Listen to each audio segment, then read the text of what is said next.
fait au son tunnel à Yesu Christo. Mais depuis un temps, au son assis, il faut décider pour au son à l'anzela. L'ensemble, au son à l'anzela, l'ensemble, pour aider. Nous pouvons voter à aider pour le Wanaye. Nous pouvons voter à aider pour le Yesu.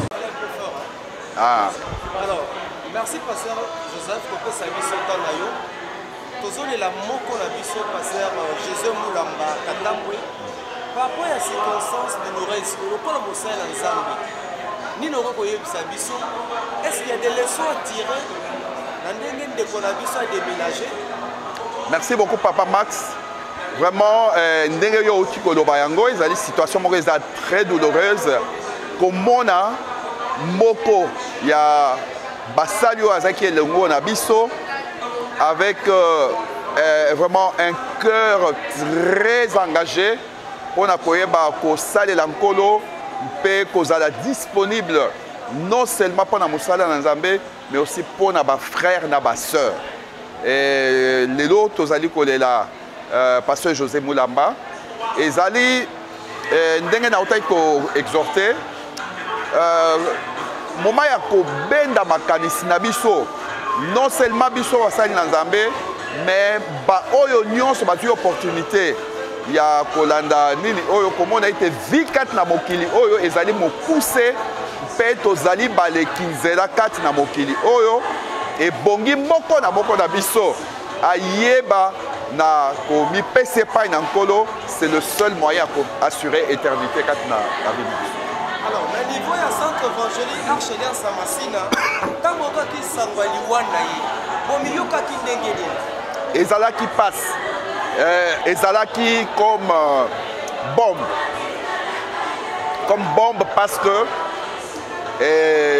Toyoka qui était gazo Bella et ainsi de suite. Aucune nouvelle. Il y a soit que Zaki dans une situation où il y a détresse, mais du coup, on vous appelle pour dire qu'il y a Koufi. Et ça qui passe, et ça qui vraiment passe. Ça qui passe, c'est ma casse. Et tous les qu'on s'encourager les uns les autres, que Zambé a un Koufi. C'est ça. Alors, l'homme qui a levé du corps, régulièrement, pas clairement. Ouais. Il y a la grande communauté Archéliance Samasina. Tozali ko même toujours une parole de consolation, une parole d'encouragement.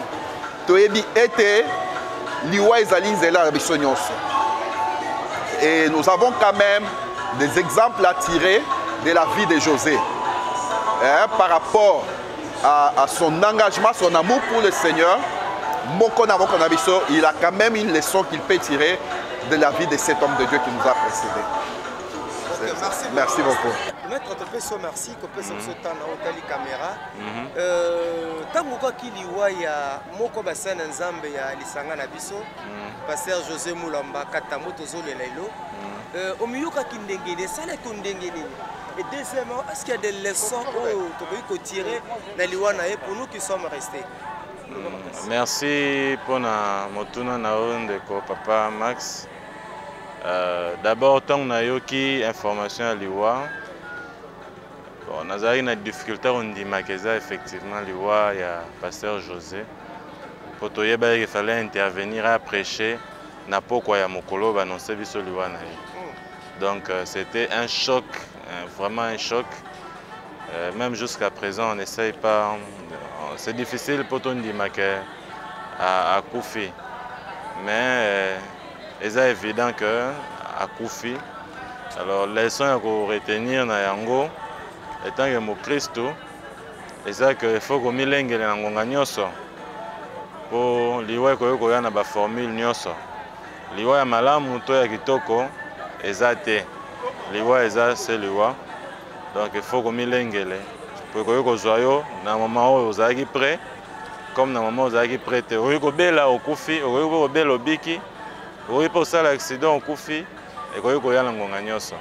Donc grande leçon ya ko retenir ezaki mo Christu il faut za na kondima ya solo pona ngonga nyoso soka oyiko kende aza neliki akutana na mo konzi na ye.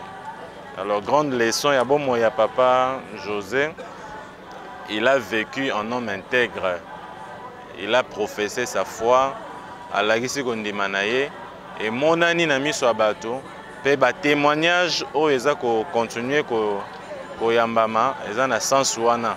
Ya mosala nzambe ya solo, o ya saleli nzambe na na bo solo, asaleli mboka na bo solo et akufi na ba condition ya kufi wana na eliki ya nyonso toyebi ke aza ko pema epa ya mokeli na ye. Pourquoi lobi akufi na ba condition kufi wana? Parce que ce n'est pas certain. Certaines personnes disent qu'ils ont suicide.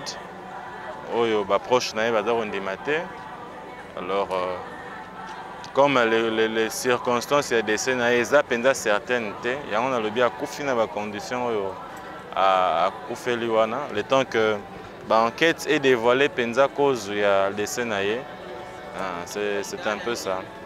Merci mec. Ndeko de Gaï, tu peux merci que tu peux s'absorber la pasteur José Moulamba.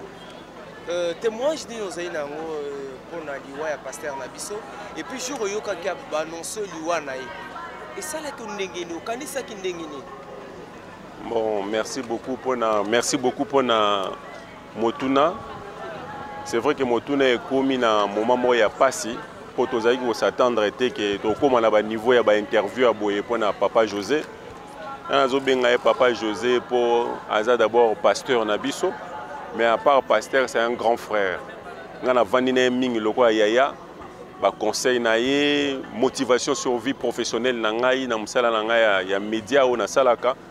Et puis Azaiko le balanga mingi que lekinayo Azali faut le côté un de ses fils et c'est comme ça. Quand j'ai entendu ou na yokaki les solo ya liwanaye, j'étais très bouleversé. Liwa wana ya sangwango ekutanga na Brazzaville na kenda mobembo pona musala. Alors on azalaka très bouleversé na moni annonce liboso ya mibale na banjo benga na tuna.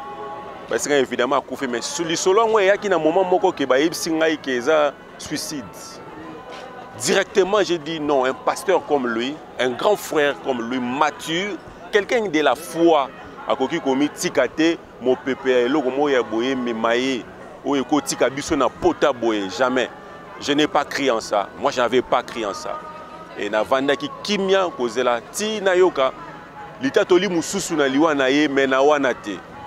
Alors na bengi ko beka bande ko mususu na bengi papa Valérie na tuni po ye paza grand frère pe aza pasteur na église na lobi na ngai tokozwa suite à malamu sima. Alors suite à malamu sima ezake eza na ndenge ya bato oyo basali eloko oyo ya pasi oyo tozolela lelo pondeko ya to pasteur atika biso eza pona intégrité na ye nga nazo lobango na bosolo na kobomba te pona ke na nga na ba question ebele te to chlore wana eza pona intégrité na ye soki bato bakoki olobango te ngai leki na ye na témoigner yango eza pona intégrité na ye na okende te koloba mususu nini mais na lobby yango lisusu siko eteza pote aza moto ya bosembo aboyi na ye kokota na ba trafic mususu nde yango ememi boye mais nzambe azwa lokumu na oye moko andimi ekoma. Alors toza na eloko mususu akoloba te pasi na motema comment ete bana batikali biso pe tozawa totikali mais toyebi eloko mususu akosala te tokomisi nzambe. Mais pona eloko wana oyo moto aza na bosolo na ye na kati na ye aboyi kokota na likambo ya molili to ya songolo pakala ke akende eza justice ya nzambe nde ekosala. Merci beaucoup.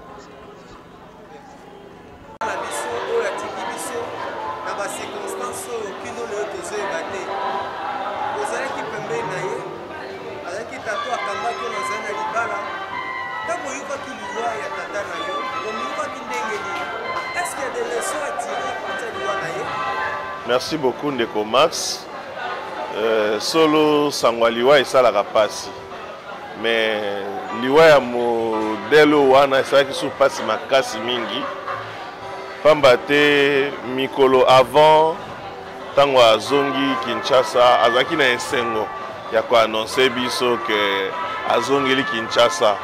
Po tokomai komona ye kaka soka ye mwa congé maladie ou bien moi congé kota la famille tokomona na ye tozwi mwa temps ya kosolola ya kosambela na ba conseil na ye ndenge ezali kozanga te po azalaki papa oyo akambi biso na libala toza na mawa mingi penza. Surtout que mikolo avant tosololaki na ye alobi na ngai na poste na komi nango yo expert obanda kolakisa ngai ba mikanda mosusu ya domaine na yo mpona yebaka mpe soki mokanda eye avant ekota pa mokonzi nayeba koma kotala yango wana ba dernière conversation na biso na yo etikali ngai na motema mpenza mpe na makanisi nyonso. Il y a des leçons à tirer pour aller voir nalingi plutôt nalobela vie na ye. Je ne voudrais pas parler de sa mort pour la spéculation ezali mo ebele, mais naloba muto nga na yebaki. Un homme jovial, gentil, intègre. À telle enseigne que azalaki tango nyonso kobeta sete na likambo wana ya intégrité. Ba conseil akobenga mingi maréchal. Akobenga ngai mon maréchal, vraiment continue de craindre Dieu. À ton koutani na problème, il était toujours là en train de te réconforter sur la bonne conduite, comment craindre le Seigneur, comment marcher dans l'intégrité, comment vivre dans l'intégrité était mieux que d'avoir des millions sur cette terre. Voilà l'image que moi je garde de lui. Je voudrais vraiment parler de sa vie plutôt que de sa mort. Parce que c'était un homme bien équilibré, joyeux, et passer du temps avec lui et son foyer, c'était toujours des moments heureux. Et je dirais même plus, la dernière visite au Tosali et Panaye, Tovanda de 14h à 22h30. Pour ça, Kokabonezala quitté. Masolo ebele koseka nenga zai kolinga matumboli, vraiment c'était très bon. Voilà ce que moi je retiens de sa vie. Et par rapport à la spéculation sur le matron na prince pour la liwana yo yebaki est-ce que son limana yango na yebaki na yebi pe maman abiso na yebi pe baleki abiso na rotika les petites bêtes mourir de leur propre mort. Une seule chose que nous retenons, c'était un homme intègre. Et ce qui est arrivé, on ne va pas se substituer aux instances. Mais je tiens à dire que cet homme était un homme intègre dans sa vie personnelle, dans sa relation avec son Dieu, dans sa relation avec son épouse et dans sa vie de famille. Voilà ce que je peux dire. Merci.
ya ndenge na ndenge kasi ya soni mpe mawa bayimboko azali kovivre kati na kibobola ya kosakana te yango biso bandeko toki kotika bino vraiment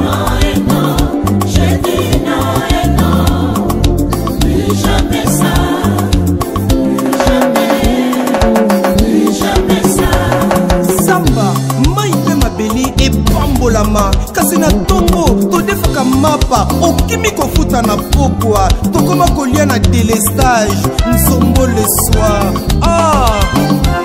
basomeliko ya malonga tozalaka na yango te tokoma kokufa lokola basoso bapersonnel soignant milelo na milelo bagreve na bagreve bino kutu bien soki bobeli bokendaka libanda ya mboka bongo biso kolo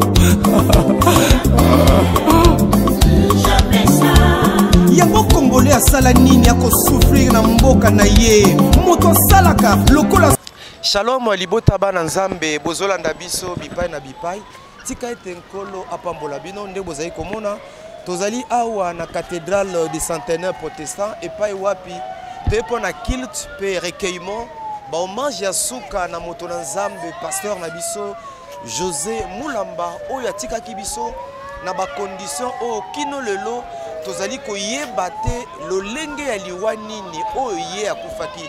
C'est vrai mokili et emeki na kimotema mabe na yango emeki kopota ye kopakola ye image ya mabe kasi toyebisa na bana nzambe ete moto na nzambe tozali kolela azalaki moto na bosembo azalaki vraiment un homme intègre oyo ali kotambola na kobanga nzambe yango lelo tozali awa na cathédrale pona ko rendre hommage à suka wana bozali komona boni nzoto ya mowei eti kokoma awa na cathédrale ya centenaire protestant.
ya ndenge na ndenge kasi ya soni pe mawa bayimboko azali kovivre kati na kibobola ya kosakana te yango biso bandeko toki kotika bino vraiment na délestage nsombo le soir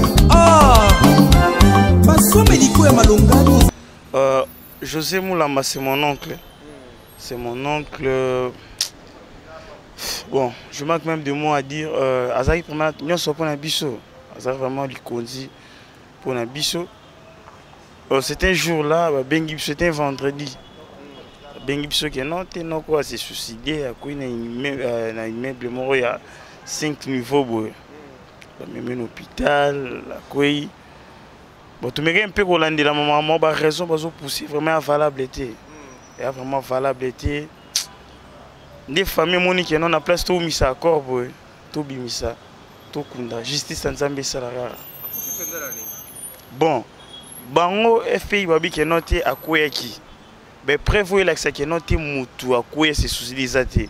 likulu na kutu o babeti lisasi bato bafilme na bareseau sociaux eye panzani elekana toomona ebongo ye 4 ebongo na fpi bana bacaméra caché ya partout na immeuble na bango na 4e niveau baza na bahôpital moko ya mike eza wana pourquoi pas bakotisaki wana babenga ata membre ya famille en plus police judiciaire nde yaka kozwa mutu ememi na hôpital bango moko bazwi ye na pick-up na bango bakende ntina diamant baobenga mwasi ne mama Rose ya kozwa mikanda na mobali ne totiki na hôpital vraiment bongo toloba neti nini toakize mutu te mais toloba oyo tomona bapesa biso bapreuve ezaki eno te mutu asisucide akwei na fpi bana bacaméra caché eza wana ça sera mieux so apesi biso bapreuve wana wa ça va pour likonza famille akokende bongo te le roi soso quand même tu vois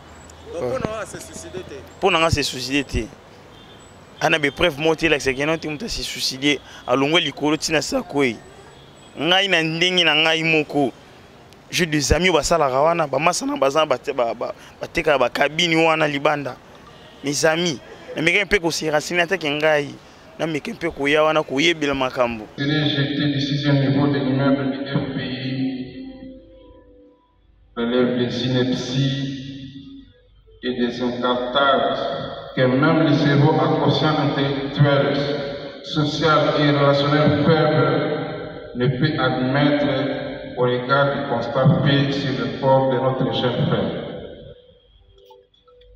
Les criminologues du monde entier s'accordent à reconnaître qu'il n'y a pas de crime parfait. Et donc, les criminels méconnaissent toujours un détail important ou négligeable qui les rattrape au bout du compte. Ne dit-on pas Zamba ata utumbi nyonso bala evangelité na suka zela isikakate.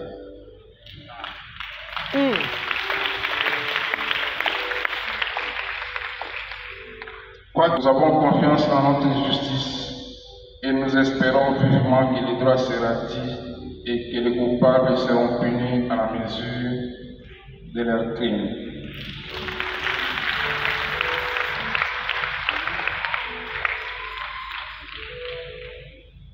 La biographie du pasteur a été déjà lue. Nous allons nous adresser au FPI, à l'Église, à la famille, et nous dirons un petit mot sur le pasteur.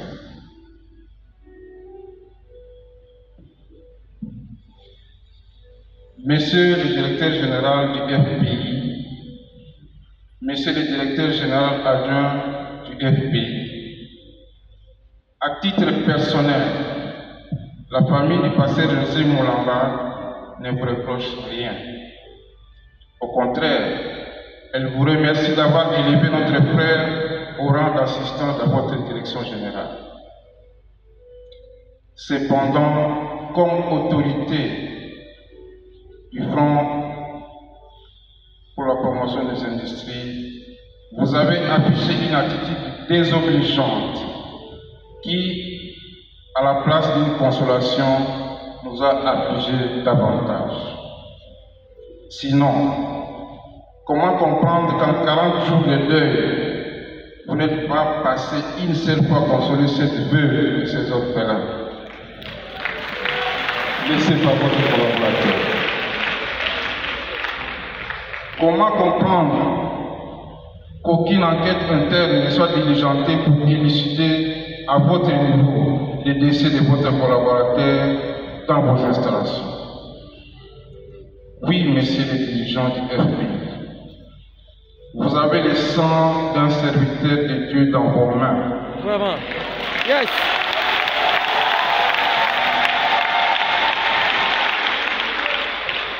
Et nous vous demandons d'avoir une attitude appropriée permettant l'éclosion de la vérité et ainsi vous laver les mains du sang de cet homme de Dieu qui a consacré sa vie pour la justice, la vérité, l'évangile de la paix, la foi en Jésus-Christ et l'amour du prochain. Éphésiens 6, 10 à 20. Aujourd'hui, vous êtes dans la position, comme dit un proverbe Congo, Ponga lelenzitu kano, si ça lelenzitu kano. Ça disait que tu ramasses les pains de ta belle-mère ou que tu les laisses tuer dans des problèmes. À l'église, nous disons ceci. S'il y avait un mot plus fort que merci pour exprimer notre gratitude, nous aurions inventé ces mots-là. Nous vous aurions dit merci. Merci, 1000 fois merci. Mais nous ne pouvons pas vous dire merci pour ce que vous faites pour nous. Cela aurait été une erreur ou une faute de syntaxe, mais nous préférons vous dire merci pour ce que vous êtes pour nous.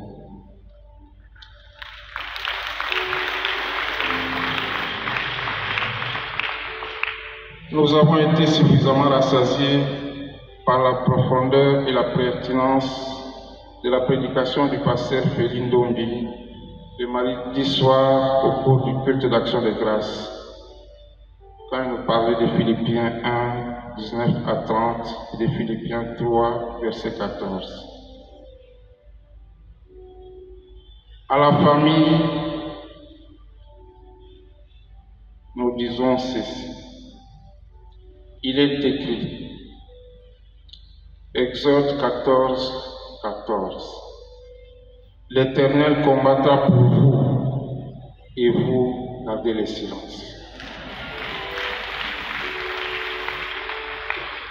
Deutéronome 32, 35.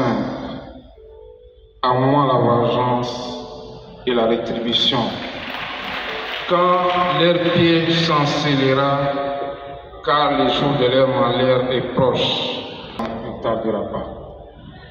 Et d'ajouter, Romains 12, 19, ne vous vengez point vous-même, bien-aimés, mais laissez agir la colère, car il est écrit, à moi la vengeance, à moi la rétribution, dit le Seigneur. Avec cela, tout est dit. Personne dans la famille n'évangélisera le serviteur de Dieu. Mais il y a quelqu'un qui va l'évangéliser. C'est le Seigneur Jésus-Christ.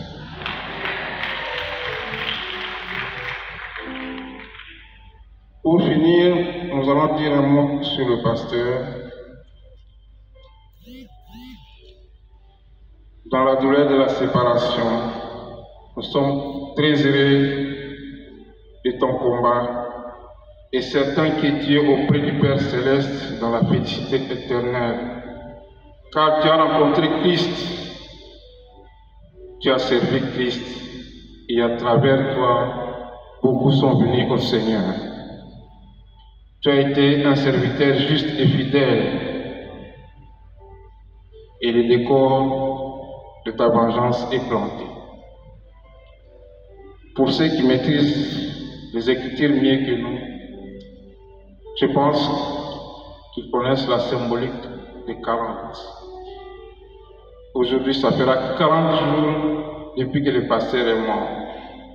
Israël a fait 40 ans. Jésus-Christ a fait 40 jours dans le désert. Cela n'est pas un hasard.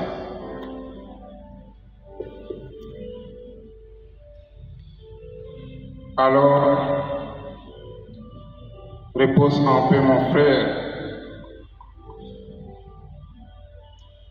Ta vengeance vient de démarrer et personne ne l'arrêtera. Tout le monde est prévenu. Merci.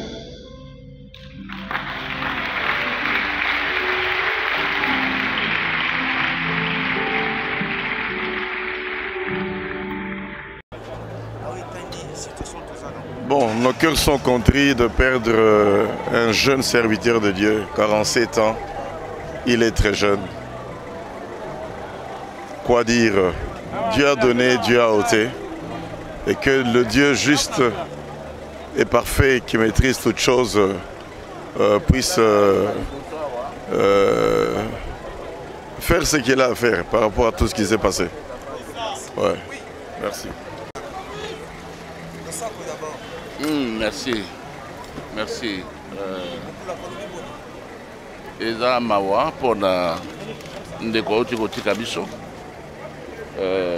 à 47 ans, donc à la fleur de l'âge. C'est un vide qu'il laisse à la famille de l'Église et à sa propre famille. Donc nous nous réjouissons aussi du fait que c'est quelqu'un qui craignait Dieu. C'est un soldat qui est mort l'arme à l'épaule. Non, un petit mot seulement est que le Seigneur a glorifié son nom. C'est que les justes s'en vont, les hommes intègres s'en vont, mais le Seigneur est juste. Lui-même, le juste juge, il le fera. Mais la Bible nous dit que le Fils de l'homme s'en va, mais malheur à celui qui en est l'auteur. Bon, ezali eza pasi, eza liwa moko pasi dans la mesure où